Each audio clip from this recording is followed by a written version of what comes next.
This week has not been easy for me. After my basic military training, I am 20 out of 1,000 plus people who got selected to serve in the infantry, and I feel very far behind, and I don't want to be a drag on the collective. But it's not my fault because I wasn't prepared accordingly like the rest of the people I'm with now inside infantry, because I didn't expect to go there, and I have about 48 hours out per week. So while falling behind in military training, I have to learn how to use my time very effectively to write and read in order to prepare my videos, and the time that I have off I need to record and edit, and I need to find time to go to the gym, and I need to find time to spend with my friends and family. I'm stressed out, and other than that I need to find time to meet girls, which of course I can just eliminate completely, right? We are focused men, we don't need women. So I'm stretched very thin. It was so easy for me to think, why me? Why 20 out of 1,000 people? Why pick me to go and suffer? In my country, the military is entirely mandatory. So while I am grateful for the experiences and the chance to test myself, it can also be quite frustrating, because I didn't choose this responsibility. It's just thrown onto me, and it sacrifices a lot of my time, which can be used to develop my YouTube, develop my relationships, and many other things. Am I to believe and trust that all suffering has meaning? If I was religious, the answer would be simple. And if I trust the higher power enough, whatever that is ahead is planned, and I will be safe and I will be okay in the end. The last time I prayed, I did pray for strength. Is that how the higher power has chosen to bestow this strength upon me by putting me through tests and making me suffer? I had the thought that, is suffering always worth the strength you gain after? Is that growth always worth it? Why do we need to suffer to feel fulfilled? There's so many questions that we'll struggle to find a solution for, and there's so many solutions from different contexts and different positions and conditions. Why suffer more, and how much should we be willing to accept? If we teach ourselves to appreciate suffering, would it be good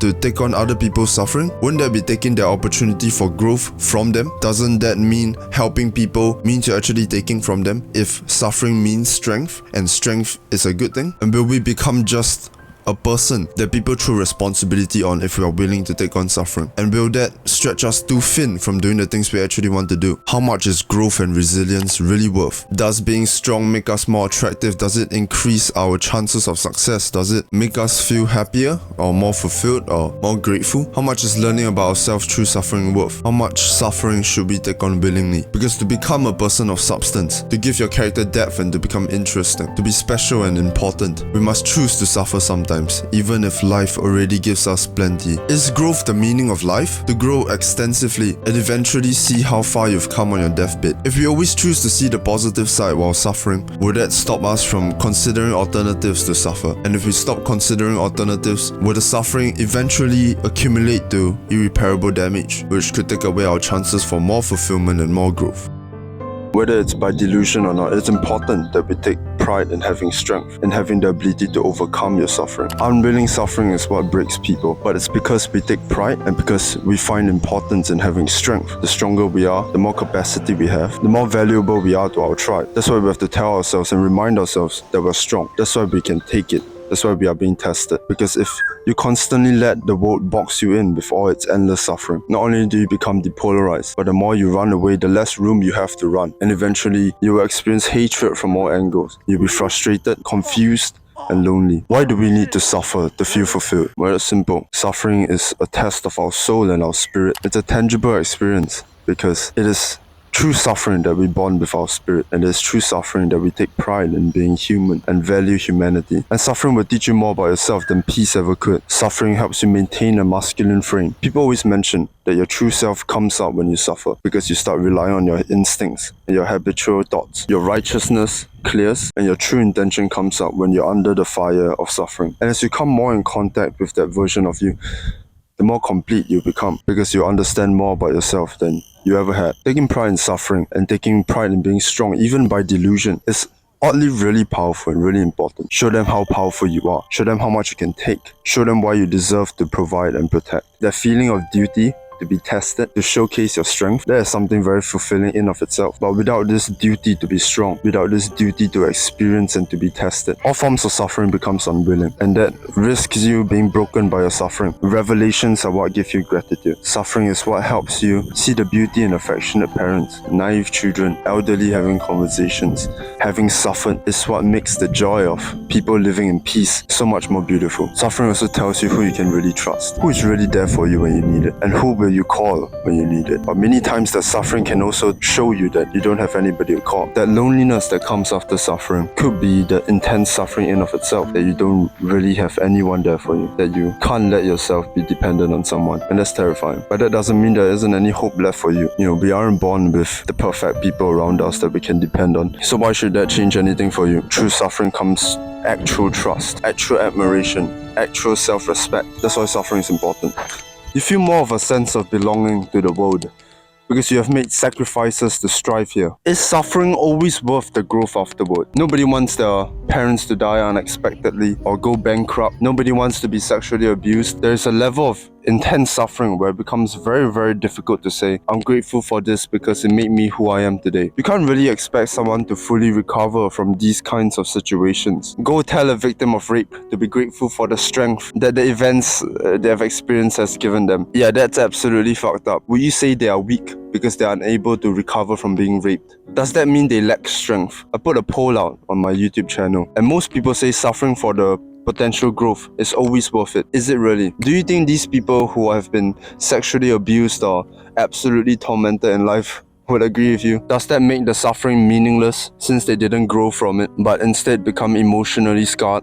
And is being damaged growth? Because you learn from your experiences, right? So how do you determine whether a reaction to your environment is a bad or good thing? How do you know whether it's in a good direction or a bad direction? How do you know your emotional scarring isn't growth? It's very difficult because when experiencing pain, you learn more about yourself and you have more solutions to your situation, or you close off from your situation, fear takes over, and you make reactive decisions and you form reactive habits that could potentially risk opportunities or have you harbor more negative emotions.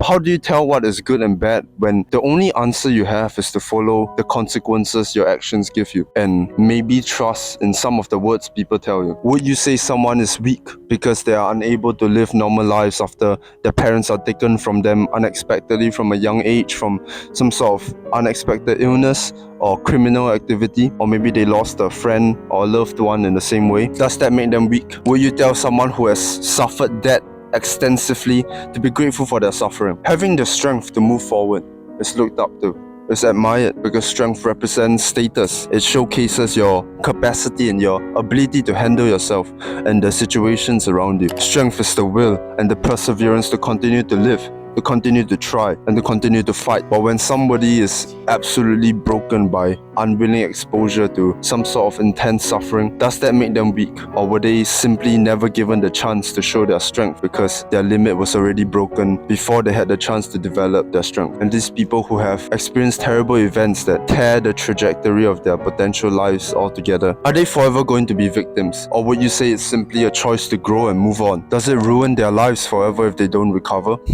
I think willing exposure to suffering will only make you stronger. That's why it's important to develop a mindset. Keep seeking out experiences that will test you willingly, that will build your capacity for strength, for perseverance. Because if you don't, there could be a day that comes where an event hits you really hard and you don't know how to handle it. And you don't have the resilience, you don't have the capacity to sit through it and continue to live and continue to try, and you'll be broken. Sometimes it can be so difficult to continue to try to be strong. Sometimes I get really angry that I'm faced with so much responsibility and I have so many desires and I feel so inferior. And since I've already woken up, since I'm already conscious about everything I do, I'm also very alert and very sensitive to the idea of how inferior I am to hyper successful men or peers that could be performing better than me in the conventional path or even the unconventional path. I look at people similar to my situation and they're so much more successful than me, so much more attractive, so much more capable. I feel inferior, I feel angry, and sometimes I feel pissed that I'm conscious about this level of competition. Why can't I just be mindless so that I don't have to consider being a weaker individual? Why can't I just go back to enjoying video games? Why can't I just go back to living a hedonistic life, plain and simple? Work, come home, sleep and play video games, enjoy